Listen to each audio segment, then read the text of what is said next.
Hello, everyone, and welcome to episode 3 of the Backyard Banter podcast. I am still Matt Harmon, who you know from NFL.com, from Reception Perception, Football Guys, and a bunch of other stuff. If you haven't listened to the first 2 episodes, I'll say right off the top that what we're doing with this podcast is not necessarily talking about football or breaking down players or fantasy projections or anything like that, but the goal that we are after with this project is to interview some of the most noticeable people in our industry and kind of figure out how they got to where they are, how they developed their persona, their work, their style, and how they really got to where they are so that we can help some people out there in their pursuit of getting a place in this industry, whether it's a full-time job or just breaking through and starting to make some connections. So today we have a great guest on, somebody that I've followed for a long time to know more and more the last couple of years. It's JJ Zachariason from Number Fire. JJ, how are you doing today? I'm good, man. It's going to be tough to follow up Bloom and Waldman, but I'll do what I can. I know those two are such good storytellers and have such unique personalities. I know my dad went back and watched both of the shows, and he was like, where the hell did you find those guys? And I was like, they found me. But yeah, they're unique guys. But I have confidence that you can bring a unique perspective, which is why you're here. Episode 3, it's a big. Episode 3 is big. The series, the trilogy, that sort of stuff. So yeah, it's good today. Well, really, I guess just first, what I've asked everybody is, how did you first come to love football or fantasy football? How did that start to become a big part of your life? Yeah, I mean, so I grew up like Bloom, actually. I grew up in Pittsburgh, born and raised, whole life until after college. So I went to Pitt as well. And really, growing up in Pittsburgh is just a part of you. I mean, being not just football either, being just a sports fan, it's in your blood. It's what you do. So I was fortunate too. From 2001 to 2010, my dad actually had season tickets for the Steelers. So I went to probably 4 or 5 games a year at Heinz Field and just grew to love the game. And then when it came to fantasy, I set up a league when I was pretty young, to be honest, and just was commissioner of that league and just like fell in love. I was the guy in that home fantasy league that took it way too seriously and was like writing crazy things in the online forum and like just like getting really, really in depth with the player analysis side of things. And it was just a natural thing for me to eventually get to a point where I wanted to let my voice be heard or try to attempt to get my voice heard. And that's kind of just how it all came about. Yeah. Was there like a specific moment where you felt that you had, and maybe it's the late round quarterback stuff, which we'll get into in depth, I'm sure, but was there like a moment, like one thing that happened to you where you're like, you know what, I got to get this, like we say, I got to get this takeoff, like somebody, this is inspiring me to put my thoughts out there, like you said. Yeah, I mean, I would pinpoint 2 things. I remember there being this discussion with one of my buddies in one of the forums about Michael Turner and me just like crushing this guy in this argument, like going back and forth with my buddy and just like realizing that, like, I mean, I took way more time than he did to try to like make this argument. I was arguing, I think, against Michael Turner and he was for him. But I think that the big thing for me, and this is what motivated me to, write the late round quarterback, which is what spawned my career in the industry, if you will. I think it was just, reading mainstream sites, reading what was out there in the fantasy world and just realizing that I disagreed strongly with what this rhetoric was saying. And I, as a result, I was working in the advertising industry, and I realized after working in the ad industry that I didn't want to just simply exist. I didn't want to just like go through the motions and go to work every day and maybe sometimes like my job. Like, it's not like my jobs were terrible, but at the same time, I wanted more of a purpose and, just putting my passion for football and fantasy football with what was going on in mainstream media and such. That's what really spawned the ideation and the creation of the late round quarterback. Yeah. So let's just jump right into that then. How did you first like kind of start to see the inefficiencies of the quarterback position in fantasy, and then what were the like how did that get started? What was the origin story of the late round quarterback thing? Yeah, so so actually, I'll even go prior to me working in the advertising field. It was when I was working, and I was kind of in this funk, like didn't really like know what I wanted exactly out of my job and my career and stuff. I have like a graphic design background, and I was doing a little bit of stuff with graphic design. Let me interrupt you real quick right there because I know Kevin Cole gave us both took shots at us on Twitter yesterday. Yeah. By the way, I forgot I can curse on this podcast. You can curse on this podcast too. Oh, But he was giving us shit the other day for us being both young. How old were you at this time? Okay, so I started doing graphic design and stuff when I was like 16, maybe 15. Okay. So I was really early. And then I went to school, went to Pitt, like I said. I got my degree in marketing because I didn't want to really just be design oriented. I wanted to have like kind of the business side too. And then I went and I moved to Cincinnati with my now wife. And we lived in Cincinnati. And when I was there, I was working at ad agencies, and Procter & Gamble's in Cincinnati. So like they own ad agencies there. So it was just like I was doing stuff for like Swiffer.com and like just like really just like painful things when I look back and I'm like, what am I doing with my life kind of stuff. But so at that point, I was 22, just out of school. And then after about a year of doing that, I had the realization, maybe a year and a half, had just the general realization that like, this is not what I want to do for the next 40 years. I just like, what am I doing? Like, I'm not getting enjoyment out of this. Like, I'm good at my job and my peers respect me and that's great, but there's something more that I want to do. So at that time, I actually picked, who Tim Ferriss? Yeah, I've heard the name. He authored the 4-Hour Workweek, which was like his big first book. He does like the 4-Hour Body and like all these other books now. But there was this book called The 4-Hour Workweek, and the essentially the 4-Hour Workweek was to show that you should try to automate as much as you can within your job and within your day job, to do basically as little as possible, but still growing and building yourself in a business or so on and so forth. So just automating things and like just doing things as efficiently as possible. So I read this book, and while I was reading it, I was like, this makes a lot of sense. Like, I don't know. And one of the things that he talks about is basically just making side income on things that like you're not even actively working on. And that's kind of where I didn't necessarily think, okay, look, I'm going to write the late round quarterback and it's going to be like a lot. I'm going to make a lot of money doing so. It was more this realization that like, I know that I can be super efficient with my day job. And while doing that, I'm going to work on the side, or while I'm at work, working on something that is going to build to something hopefully bigger, rather than just going through the motions every day and then maybe doing something when I got home. I actually looked at what I did day to day at my actual job. I found efficiencies within that job. I cut what I was doing in half. So instead of working 40 hours a week, I was basically working 20 and still getting paid for 40.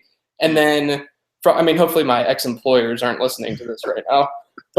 And then from there, just started grinding late round quarterback. Like, I literally just opened up a Word document one day, and I was reading some of the just fantasy advice online, and it was 2011 to 2012. So it was the year that, like, the 2011 year was the one that like shit went nuts, right? With like Aaron Rodgers, Matthew Stafford, and everyone's drafting quarterbacks early. There was like 5 quarterbacks taken in the first 2 rounds ADP wise. And I'm looking at this and I'm like, nothing in fantasy, like the game of fantasy football itself is not changing. So we shouldn't be drastically changing ADP like this from one year to the next. Like, it doesn't make any sense. So I just kind of outlined the book, and then every day after work, I'd go home and just start kind of grinding out the book, and then eventually published it in May of 2012.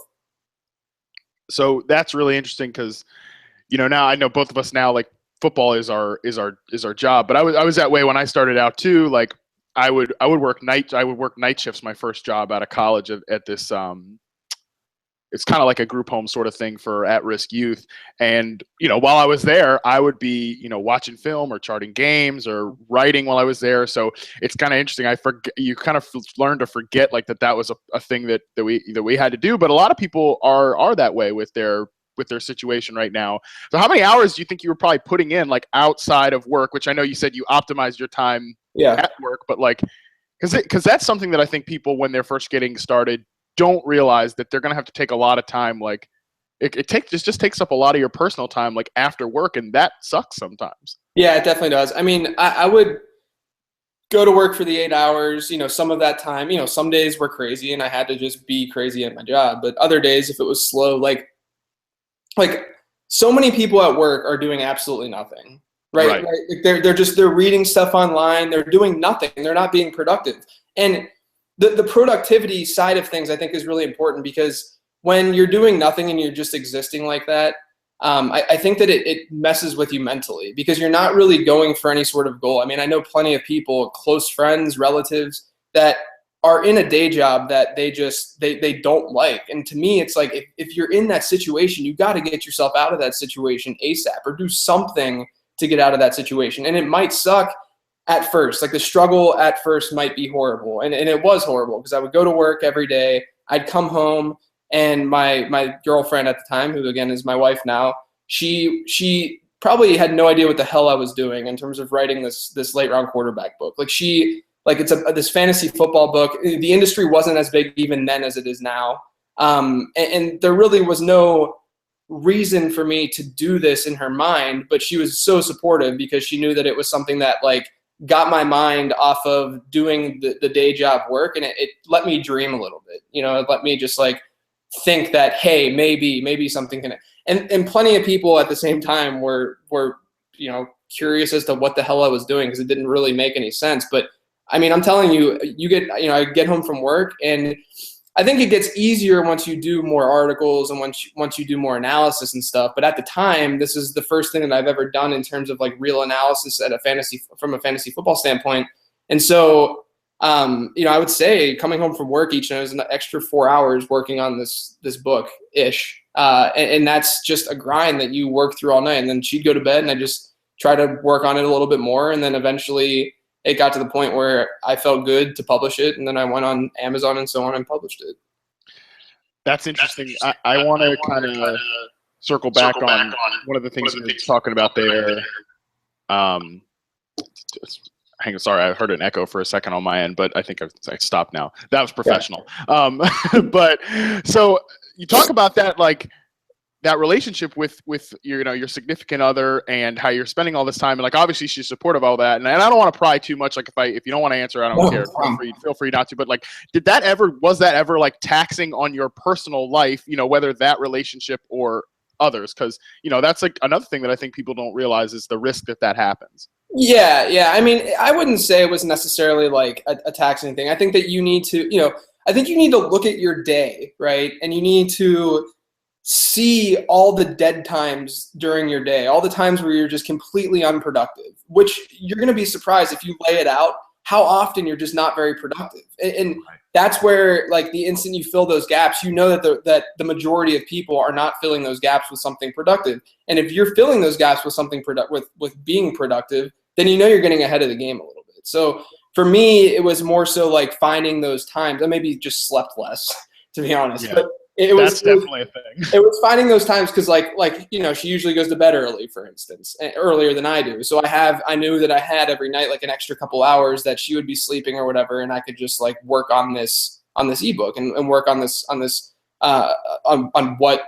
whatever was going to come of it. But I think a lot of it is just like understand. The same thing goes for like athletes, right? Like the best athletes are the ones who understand that the off season isn't this time to just like eat cheeseburgers and hang out. I mean, it's a time like it's a time where you just go beast mode and you work out and you get like crazy fit.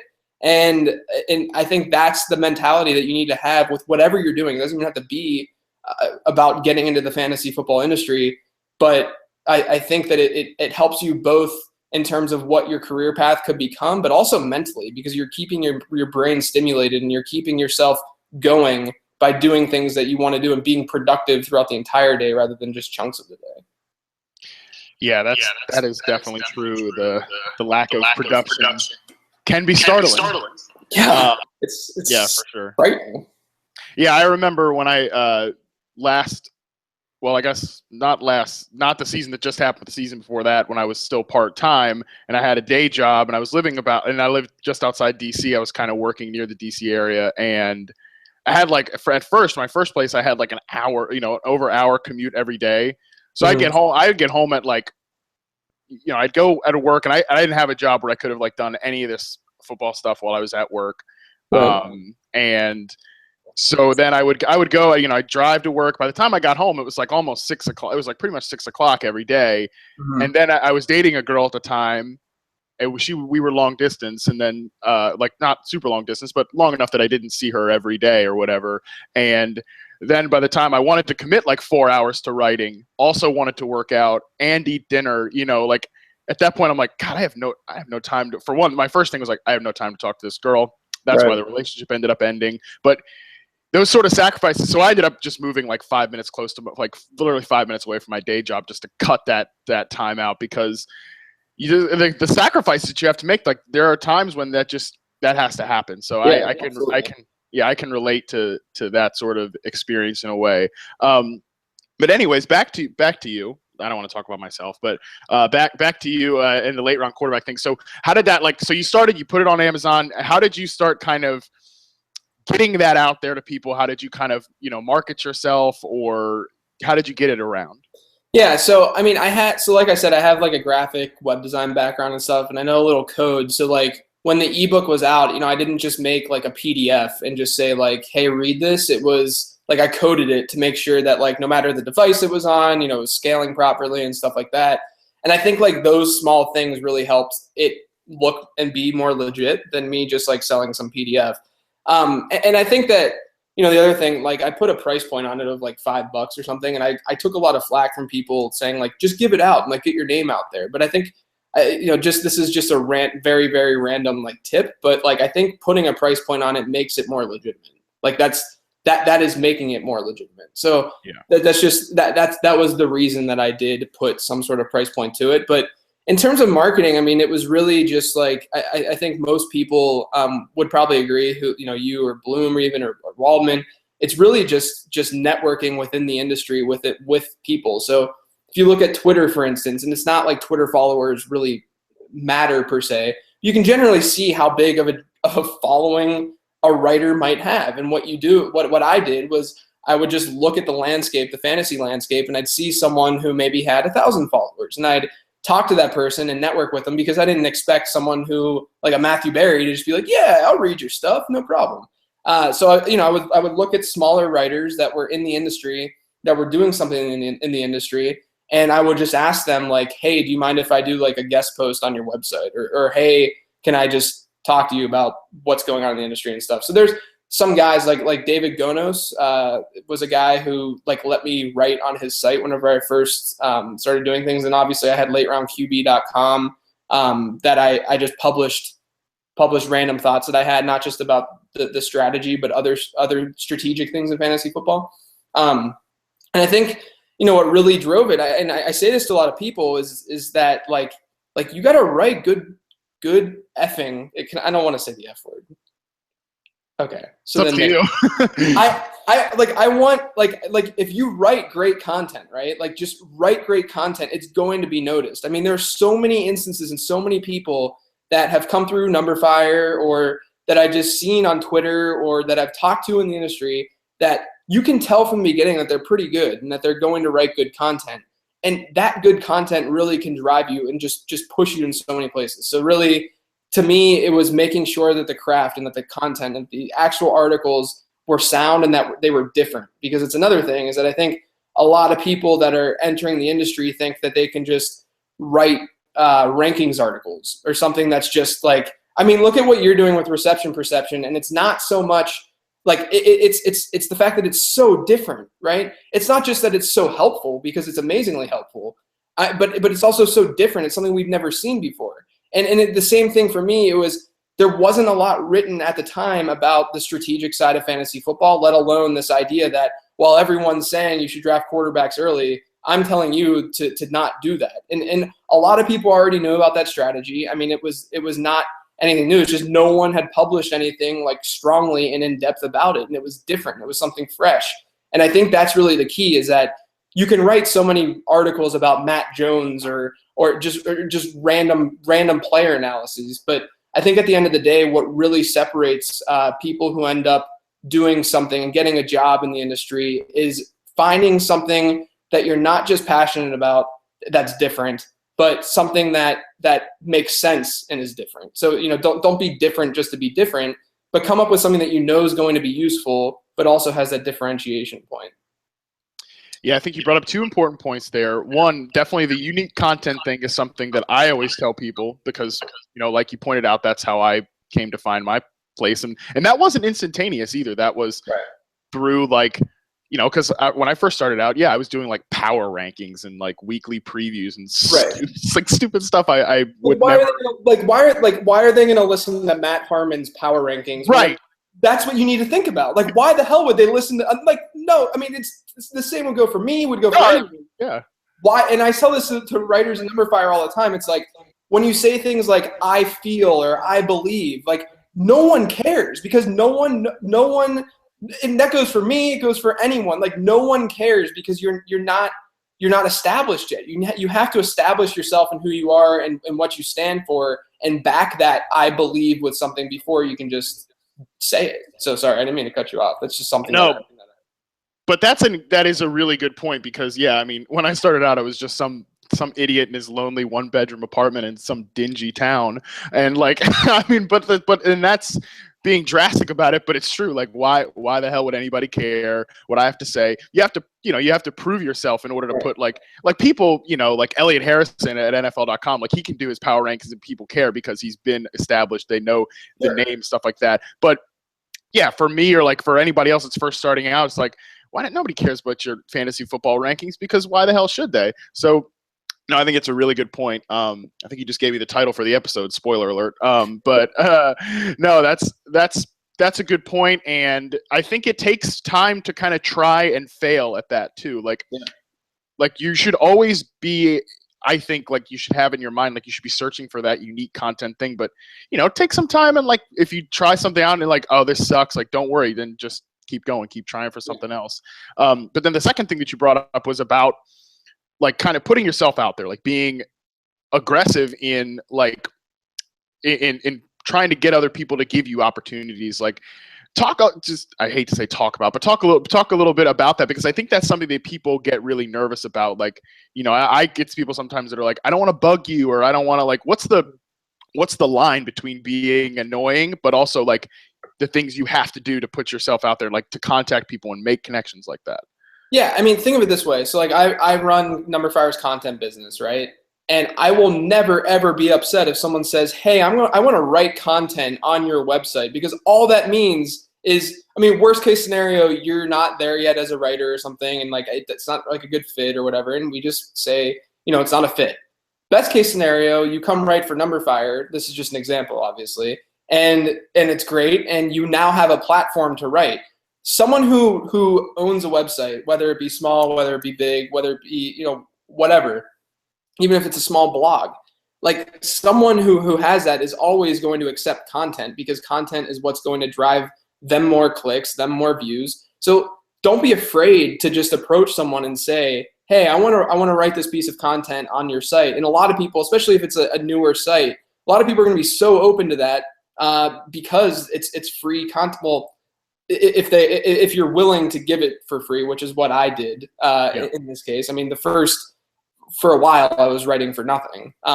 It's important because that's the whole marketing side. You have to establish yourself, and you have to get your name out there by writing that unique content. And unfortunately, that unique content might be for free. And so that's kind of the grind, where you have to just find these different platforms and just hit up people, and don't think that they're going to be have a negative reaction to you hitting them up, because I mean, they want people like you. Like it's really something that you just need the confidence to realize that, and then once you do, you're going to be able to have a lot of opportunity.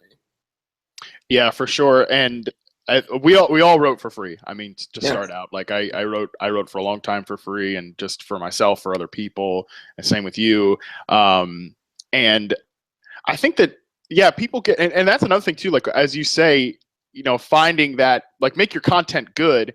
If your stuff is good, if it's good, you'll have the confidence to approach people like that and be like, hey, you should take this. Like, this is good for you. And it's about building that sort of mutual currency too, because, Bloom says this all the time. Like, the fact that he takes a lot of credit in like discovering other people in the industry and being like, because that's important for you as an analyst too. Like Sure. if you were to like one of your number fire guys like that you found and hired and makes, they go on and, they make it or whatever, that's big for you too. And same thing if you're out there and you have, you're new, you have good content, like people want to find like mentees or whatever, or that sort of relationship. Like you'd be surprised. So definitely I think it's important to take that chance and be aggressive. So how did now for you again, how did this like process of carving out this little space with late round quarterback, what was kind of the big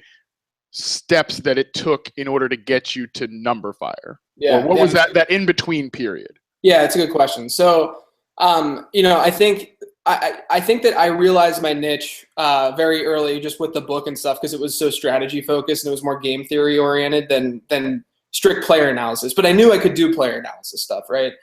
But I knew that I didn't necessarily need to just like push the player analysis strongly, because that's something that was just already out there. So I just continued, grinding on lateroundqb.com. Every night I'd try to write an article and just get a blog post out there, and then just get those other opportunities. But then I would say so I published the book in May, and then that next January-ish, so I don't know how many months that would be, like 7, I got contacted by Evan Silva at RotoWorld. And at the time, I mean, Evan Silva and I are really close now, but like at the time it's like, oh my God, Silva's hitting me up, man. Sweet. Oh, when you're trying to establish yourself and then Silva finds you and starts like reaching out to you, that's like, ooh, this is a turning point. Yeah. Oh yeah. So he messaged me, and I talked to him on the phone for a little bit, and basically, he was just like, how would you feel about doing a quarterback series on RotoWorld? And then obviously I was like, hell yeah, I'm going to do a quarterback series on RotoWorld. I still have screenshots of my first RotoWorld article that was on the homepage and stuff, because it's a big deal. And awesome. So I did a 5-part series on RotoWorld, which then I think kind of turned into me getting noticed a little bit more by Mike Clay at Pro Football Focus.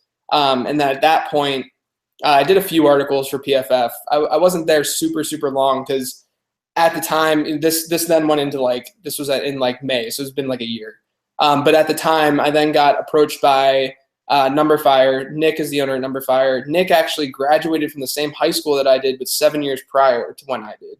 And they were looking for someone that could potentially fill in an editor role. And I was obviously interested, because I was still doing my day job, still at an advertising industry or agency, and in the ad industry, and it was just not great. So interviewed with them, talked to them, and then it was a cool opportunity because it was with a startup, and then I ended up taking the job. So I would say the two biggest places, Silva giving me that big break at RotoWorld, and then doing some work with Clay and the guys at PFF, and just like interacting with the guys at PFF and stuff. It wasn't just the fact that like I had this platform, but if you do good content and write great content on those platforms, those people are going to vouch for you moving forward. Then, like ever since then, Silva and I have built a relationship where like he and it's the same for you. I've seen, he tweets things out about how you're so good at evaluating wide receivers, for instance. And it's the same thing when it comes to like strategy stuff for me. Like he just trusts it. And when you have that trust and you have that respect, it goes a really long way. So when you build that with a lot of different people, it takes you pretty far. Yeah, that's definitely the key. And that comes from again, spending the time to make good content and earn that trust, because it's not, it is not instantaneous. And but when it happens, I'm glad that you talked about like how cool that was, because that's something that like for me, like I never want to lose. Like, and you know how it is. Like you see it in people in our industry, like that are like clearly bitter and jaded, and like nothing like annoys me more than that, because like I still think this is, and my point is like I hope to always think that this is like still the coolest damn thing in the world. Like right. I don't know. It's important not to lose that feeling, and so I'm glad you brought that up. Yeah, I mean, like you can't. I think a lot of it though, if you don't have that feeling, I don't think you're. I don't mean to say this in like a harsh way. It's just the best way to phrase it. Maybe you're not doing the right thing in terms of like what you really want to do, because like if you don't have the excitement every day, you're going to just end up reaching a point like you do with your day job, where it's just like, okay, I don't really like this. I'm just going through the motions. you can't go through the motions in this industry because there's so many smart people out there that are just going to bite you and destroy you with better content. So that's really like, I think that the excitement like is necessary in order for you to like want and grind your way to get a job. Totally, it's a key ingredient. I mean, there are several people that I think are very prominent in the football analysis world who like they might not be the greatest analysts. They might have several flaws, and I think in their process. But like if they still have that enthusiasm, like that's huge. They'll hack it forever. It's the ones that are, even if they're good analysts, if they get jaded, like it's going to show up in your work, and it reflects in your personality and how you interact with people and all that sort of stuff. Because I mean, I still like. I work for NFL.com, like, but I still think it's cool that when somebody like Evan Silva like posts something like a blurb on RotoWorld that says like says something nice about me, like that's still the coolest shit to me, and like and it makes it all worth it. Like it makes the the hours of charting some Bowling Green receivers 400 routes or something, which by the way was miserable. Talking about you, Roger Lewis, like. That makes that worth it. It makes the work worth it. So I'm really glad you brought that up. Because the other thing that you brought up too is that I think like when people look at analysis, whether it be on a mainstream site or whether it just be anywhere, and it's so easy to like destroy analysis, right? Like to disagree with it or to just simply like just think that you can do a better job at it. I think the really, really big thing to understand is that another way to differentiate yourself is not just through your analysis, but to bring something else to the table that someone would want to hire you on full time. So like with me and Numberfire, I don't think a lot of people realize that like maybe 30% of my job tops is actually writing and doing analysis, whereas the other 70% is managing writers and making sure that we have a constant content stream going out on the site and growing the content business. Like those are the kind of things that if you have those skills and you have those assets, like that's going to make you a much better candidate and to get a particular job, even if that job doesn't necessarily say you need to be able to manage 70 writers on this web. Just show that you know how to do that and that you can do other things aside from just the analysis. And I think that goes a long way as well. Yeah, that is really a good point. And I will say that like I am the antithesis of that. I joke a lot at work like that. Because Alex Gelhar, my roommate and like one of the people that really got me this job, like he is without like really having to do that, he's really good about like going to bat for our team and like managing things and like doing that sort of like manager, like the politics of it all. Yeah. And I suck at that. Like I have just like it's not my personality. I have no interest in that. I joke all the time that like I joke all the time like I'm like no man. I was like I'm just here to write. I'm just here to write and talk about football. Like that's what I'm here to do. Right. But at the same time, when I say that, I also realize that I'm putting like an artificial glass ceiling on my career, marketability skills because I won't do the politics stuff. But it's really important that you brought that up because that is again something that I don't do. Yeah, and it goes like in multiple areas too. Like it's not even necessarily like, oh, I understand the business side more. I think that a lot of it's like people trash Matthew Berry like crazy. Like we all know that. People just love to trash Matthew Berry. But what Matthew Berry does is he's so good at so many things, like being on TV, doing podcasts, like that kind of stuff is not easy to do. Like we're starting to do a little bit of video on Numberfire and stuff, and like just like recording myself talking to a little circle, a little camera, like it's awkward as hell. And like it's not easy to do. It's not easy to host a podcast. It's not easy to do all these different things. And when you can capture that into one person, you're marketing yourself brilliantly then. Yeah, that's what I'm trying to do too. Like we did Dave Damashek's like show, which is, they broadcast, like they stream on the website, they, stream via YouTube and stuff like that. But it's shot like, in the podcast studio, but it's shot with like real cameras. And I remember the first time that he invited me up there, like, I thought it was just gonna be a podcast, and I sit down in there and they start like putting cameras on. I'm like, well, what the hell is this? Like, because you think it's like, oh, well, you're just videotaping yourself, like talking about football, but it's like, no, like, because you got to look the right place and like kind of the first time it was so weird. But it is important. Like the best people aren't just writers, and you can see that people want that. Like they want their analysts to be multi-platform functional because that's what it's all about. Like everybody's moving towards videos and, short little like social media clips, that sort of stuff. So you're right. Being multifaceted like that is super important, even if it's just beyond like business. That is a key thing there. So yeah, no, I think that was a lot of really good stuff. That's sort of off the cuff thing I like, because I didn't have to make those questions. But so I kind of want to circle back again to like, so at Numberfire, you are kind of managing people. You're wearing a lot of different hats. Do you ever think that like interferes with your thought, like your writing process, or your own self as an analyst, I guess? I think it's actually, I've thought about this a lot because, like I said, my days are not just strictly writing. It is more so during football season, like in-season stuff, I would say. But, off-season, I think about it a lot. But at the same time, I think it allows my brain to kind of be recharged and not have to feel so on all the time. So I can allow myself to kind of relax and do more of the background stuff. And it's kind of nice, to be honest. But, whenever it also allows me to focus on, because like, if you think about like in-season content versus off-season content, like off-season might be draft related, or it might, like the stuff that we do at Numberfire, for instance, it would be draft related, but at a bird's eye view, not necessarily just player analysis, but it would be like, hey, why do first round running backs suck? Or it would be strategy focused in terms of fantasy football. Like, why did the running backs last year suck so bad? But those kind of articles are a lot more difficult to write and to research for. So it kind of is nice because it allows me to have that time to research while like we're a little bit dead, let's say, and when it comes to like the content that's going up on our site, or that writers aren't that engaged or whatever. So I'm able to then do some of that data mining and that research, and take it a little bit slower rather than doing it in season. It's almost impossible to like create something that's super, super unique, because you got to get out the start sits, you got to get out the waiver wire stuff. So I kind of like it. I don't think it really gets in the way. I think if anything, it helps me because it keeps my mind pretty fresh. Yeah, that's a good point. I didn't think about it that way. Now, this is the thing I really wanted to talk with you about.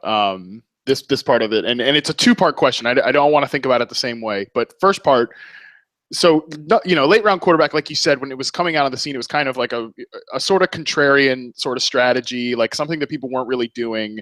How did you go about like defending that stance? Because I remember like seeing, especially about like tight ends and Gronkowski, like defending. I'm not like talking about. I talked about this off the cuff. I'm not talking about like taking taking criticism or whatever. I'm talking about more like when you have an opinion that like even most other analysts don't agree with. How do you go about like constantly defending that and not taking it personal, that sort of thing? Yeah, I mean, I think that you kind of have to take it personal. Like, so like people talk about trolls all the time, and they're like, yeah, just ignore the trolls, right? But at the same time, there's someone behind that computer that's like doing that. Like, that's a human being that's like, regardless of how big of a dick that person's being, like, it's still a person. And it's just my personality to like not prove someone wrong, but allow someone to see what I have to say about a certain topic. So it's like, like the Bortles, like this Blake Bortles thing that happened like a month or two ago, where I was just talking about like, Blake Bortles isn't as good as what people think, because they look at his touchdown numbers and they're like, oh, Blake Bortles threw 35 touchdowns, he must be good. And there was a Jags fan that kind of came at me and was like kind of arguing with me about it, and I went back and forth with him a little bit. I think the key with all of that, though, is that it's fine to get in those arguments, and I think it's healthy to get in those arguments. I think that the one thing to remember, though, is that don't go into them without facts.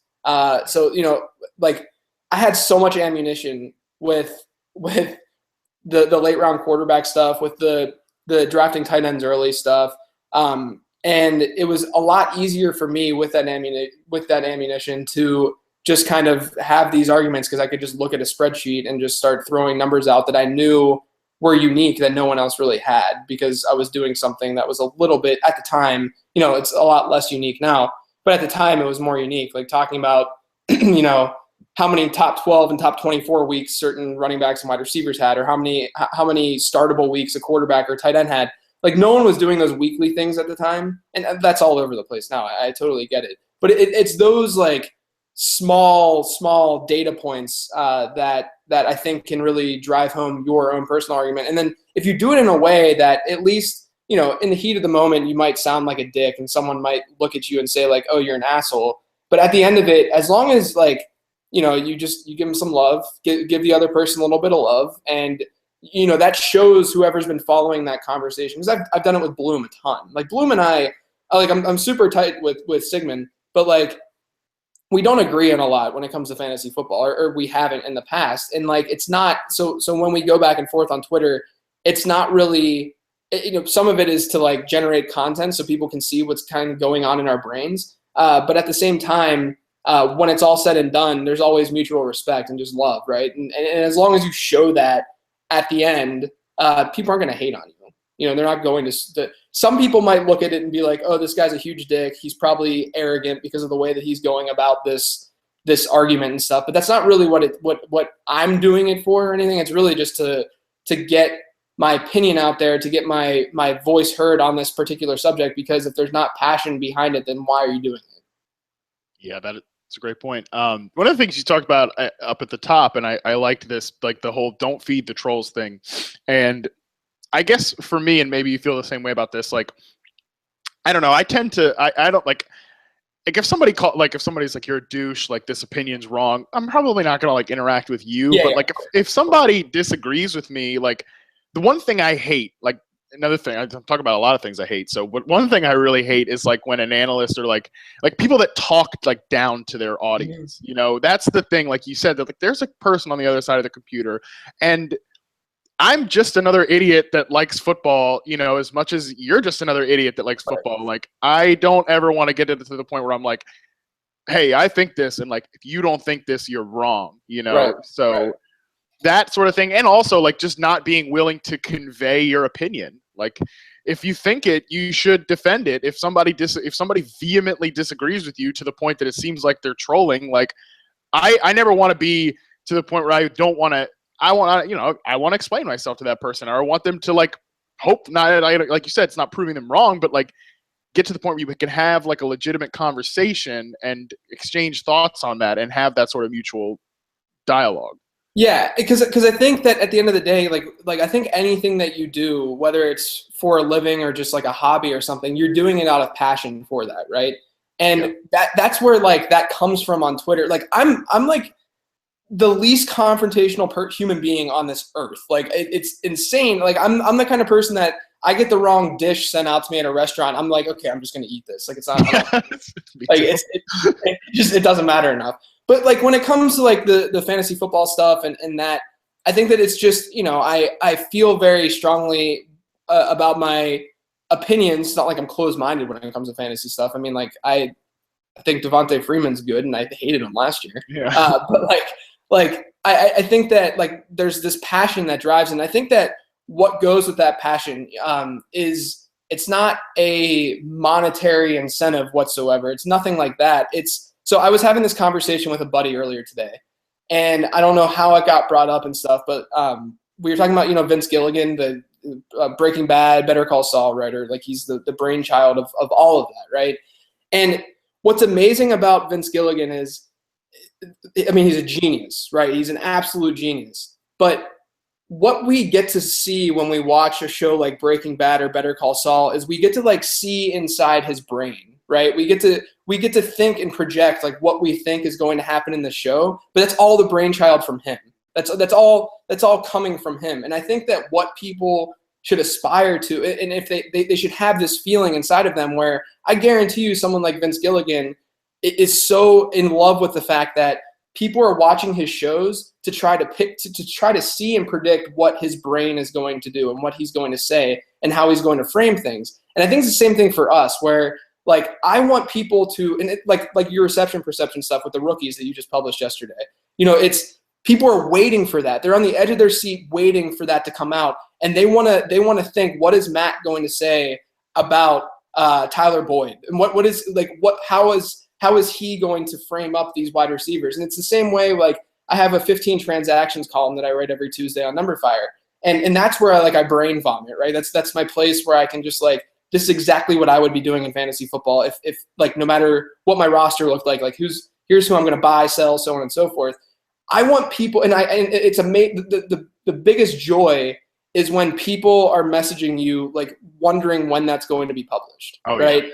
And that's the passion part where like you're so passionate about it, not just because of like what you're producing individually, but how it impacts other people. And like to me, it's their way. And trust me, I'm not saying that I'm even close to like Vince Gilligan status or anything like that, because like that's the most absurd thing that I would ever say about myself.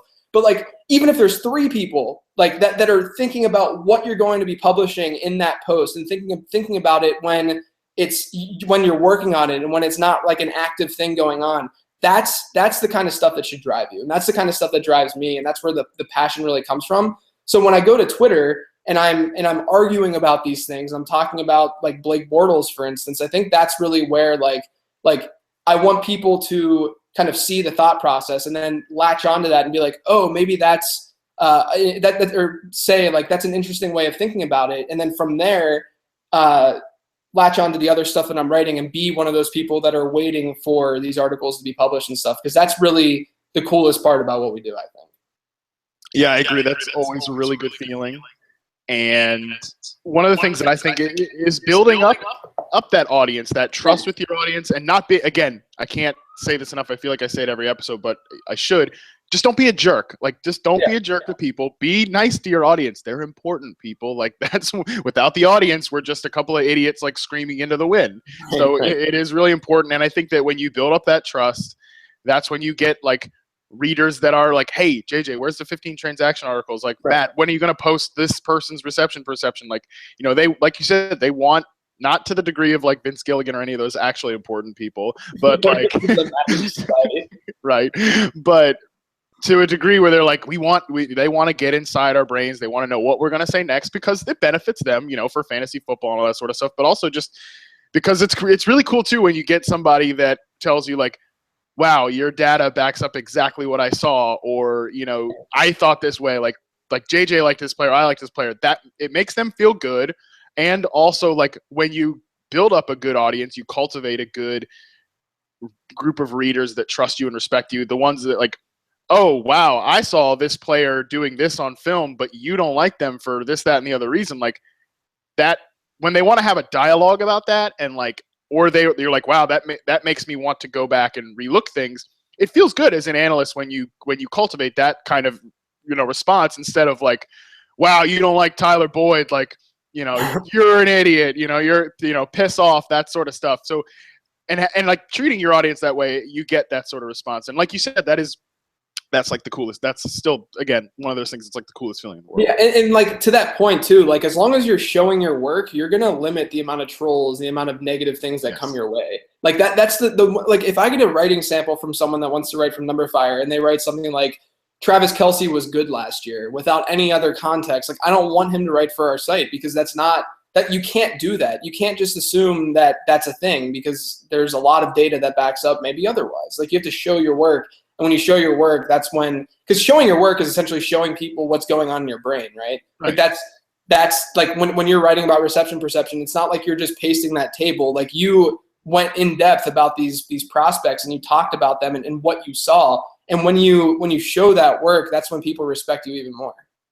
Yeah, for sure. And I always tell people, like, I think that you see a lot of people complain about trolls on Twitter or taking heat and stuff like that. And that happens. But at the same time, I really think that you create the experience that you have. Yeah. And being a type of person like that shows your work and takes the time to engage with readers and not just be like, nope, I saw this on film and that's it. And boom. Like, but the writers that have a process and show that out, you don't just, you see that it happens. Like you don't take as much heat, but so kind of coming on that though, like when you do take heat, cause I've seen several times, and it's usually with young quarterbacks like Blake Bortles or Derek Carr. Like, yeah. You mean how Oakland hates me? The whole city. The whole city up there. Like I haven't gone up to Oakland since I moved out to California, but I'm sure there's like videos of them like toppling a statue of you or something like that. You know? So when it does get to that point where, you know, it gets hard to deal with. How do you go about dealing with that?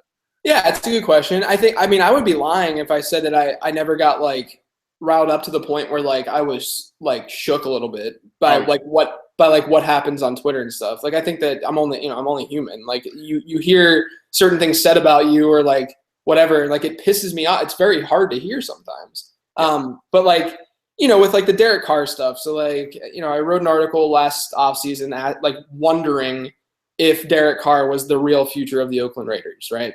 And unfortunately for me, the first 8 games of 2015, he lit up the league. Like he was great. I mean, fortunately for me, he slowed down his pace over the second half.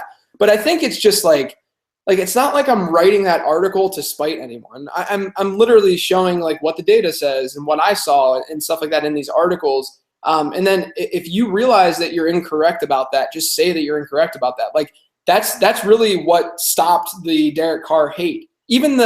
Even so, this is actually even worse probably than Derek Carr stuff. So I live in Charlotte, as you know, and like I love the Panthers. It's an easy team to root for. I'm a Steeler fan because I'm born and raised in Pittsburgh, but there's no reason to hate on the Panthers. And I wrote an article after Week 5 talking about how Cam Newton was not the MVP, and when I did that, and the problem is that if you look at what he did through Week 5, he was not the MVP, right? Like you could name probably 5 or 6 other quarterbacks that were performing at a higher level than Cam Newton. The problem was quite literally after I wrote that article, Cam Newton was the MVP of the league by far, and it wasn't really close. And so when I wrote that article, like I had some people tell me that I was being racist and stuff, which was unfortunate. But it gets to the point then where you just have to show people that like, look, it's fine. Like I was incorrect. Like I felt that at that time, but I've sent multiple tweets out since then, and I've said Cam Newton deserves to win the MVP. Like Cam Newton was the best quarterback this season. It's not that's fine. And the same thing with Derek Carr. Like I sent a tweet out and I said, look, I apologize if this ruined any part of your life, but Derek Carr is fine. He's not a bad quarterback. It's fine. Like no one needs to have hurt feelings over this analysis that I did because it just doesn't matter enough at all. And I think that at the end of the day, the other thing too is as an analyst, you're never going to get better if you can't understand where you went wrong. Like Devontae Freeman last year, hated Devontae Freeman going into last year. I was on Team Tevin, and then Devontae Freeman is now probably a top 5 running back in the NFL. And I look back and I say, okay, I was really wrong about Devontae Freeman, and I will openly tweet about being wrong about Devontae Freeman. But I think that it's important to do that because once you open yourself up to that criticism of yourself, you can go back and you can look at why you went wrong on Devontae Freeman. And I personally, for me, it was just writing off rookie running backs who didn't perform well year 1. Like that's really what it came down to, and not like factoring in what can change and how it can change. So I think those kind of things, just being open to being wrong, is the number one thing, and that's how you avoid. If you're not stubborn, you're going to avoid the constant trolling from those fan bases. Yeah, I think that is really important. When you're wrong, just say it. And you'd be surprised at if you're just don't take yourself seriously. Like don't die on, like Eric Stoner says, don't die on bad take hill. Like just when you're wrong, you're wrong. And this industry, like I don't know how anybody like maintains like arrogance in this industry. I mean, we're all a little arrogant because we're writers, and that's like you have to have some of that. But like to be so arrogant that it's painful because this stuff will humble you quickly. And nothing pisses off a fan more than when they come at you thinking that they're going to piss you off by saying like, hey, remember that analysis that you were completely incorrect about? And then you're just like, yeah, I was wrong. And then they just shut up because they don't know how to and they're like sometimes they thank you. Like it's incredible. Like they're coming at you trying to destroy you and make your life miserable, and then you just say something that they didn't expect you to hear, and then all of a sudden it's done. It's over. Yeah. It's weird. I mean, I say it's weird. I'm being facetious when I say that, but it's weird that like if you respond to negativity with positivity, how oftentimes negativity does not come back at you. Like, but if you're negative back to their negativity, there's going to be more negativity. And I don't understand how people are then like, I don't know why everybody's being so mean to me on Twitter. It's like probably because you're acting like an idiot. But because you're being an asshole. You're being an asshole. It's pretty simple. Don't be an asshole. Just that's one of the themes of this podcast. Please don't be an asshole. But so last thing I want to talk about, and this kind of comes back again to not taking yourself too seriously. Like you are very well known on Twitter for being like you have a fun account. I'll say like like you with the Jeff Fisher gifs and everything like that. Why is that important to you? Like I talked about last episode with Waldman, like having the ability to not just be like a robot that tweets about football 140 characters at a time. Like why is that important to you, either relating to your audience or just you as a person? I think that the best way for me to phrase it is, I mean, how can I take what I do all that serious when I'm writing about a game, right? Like, how is this a real thing? And so like I said, like a lot of my job is still like very business related and like growing the content and stuff like that. But what people see is not that. So I don't need to pretend that people need to see that. What they see is I'm an analyst. I'm a fantasy football analyst more specifically. And if I take that super seriously, like that's really, really weird because it's fantasy football at the end of the day. So, the stuff with like Jeff Fisher and like the stuff that we do on the Living the Stream podcast and stuff, like I think that's a way to not only differentiate yourself, but it connects you with your readers and it connects you with your followers. It allows them to see that like I would love to go to a bar and just have a beer with you. Like that's who I am. That's what I do. My weekends are Netflix and going to breweries. Like that's my life. Like I'm not. It's not like I'm anything different. It's not like I need to be anything different when I'm on Twitter, just because it's some sort of platform where this precedence has been set where you have to be somewhat professional. I think that you need to have fun, and I think that the only way that you can really, in this day and age at least, continue to grow within this industry is to just be a human being on Twitter and have fun with it. Yeah, I completely agree. And I think sometimes we as analysts forget that to our audience, to our readers, like this is a release. This is fun. This is an escape from the doldrums of their day job or their kids or, whatever. And when you also approach it as this is a release for me and I get to have fun, that it endears yourself. I mean, you got to be serious. You got to like grind and work hard and produce good content because that's what they want. That's what your job is. But at the same time, like, yeah, like you said, it's a game. Like it's a game. It's still like we've been talking about. This is still like the coolest thing in the world to get to do this, and conveying that is really important. So that's definitely something I wanted to have you touch on. But I think we'll probably wrap it up there, unless there's anything else you want to say or convey to the listeners or anything like that. No, man. I think this podcast is awesome. I think that people. To me, the one thing I will say is, to me, there's not one path that people should take, because if you follow the same path that someone else did, then you're just being that person. You need to be and find your own unique path. So, while we have these tips for people and we're talking about our journey, I think that you take little bits of these journeys and you try to create your own. And that's what's really important when you're trying to get a job, especially in this industry. Yeah, totally. I mean, even just the advice, the stories, the lessons to learn from, I think the first 3 episodes have been wildly different. I mean, sort of some similar themes, but that's why it's great to have all you guys come on and talk, because I think that everybody has a story to tell. Everybody has something to convey. And the fact that it's great for me. I get to like get to know some people more, and I learn a lot too. I feel like from all you guys. So it's definitely, I'm glad people are enjoying the podcast. So again, JJ, I want to thank you for coming on. This was great. You can find JJ's work on Number Fire, and you can follow him on Twitter at late round QB. Right? I got that right. Okay, good. Yeah, that would be embarrassing. But anyway, so for you guys, I never close out the show. I forget this because I'm new at this whole podcast thing. But definitely, yeah, make sure to check out JJ's Living the Stream podcast too. That's one of my favorite listens every week during the season and then in the off season. Like he and Denny have a great, like they have a lot of fun doing it. It's a lot of fun listening. Clearly, it's great. I love it. But it definitely exemplifies that. Have fun. Don't take yourself seriously. Like this is a cool thing. So, and for all you guys that listen to the show, again, thank you so much. You can subscribe to the show on iTunes or Stitcher, and it would really be great if you can like rate and review the podcast. That's the thing I always forget to tell people, because that is important apparently. So things have been great. I'm really appreciating the audience and everything that's going on. Hopefully there's an intro song I hope that actually worked this episode. So we'll see. I'm still looking to get the sound quality better and everything like that. So again, any feedback, please let me know. But I've rambled on enough here. So again, I want to thank you guys for listening, and I hope you learned something today.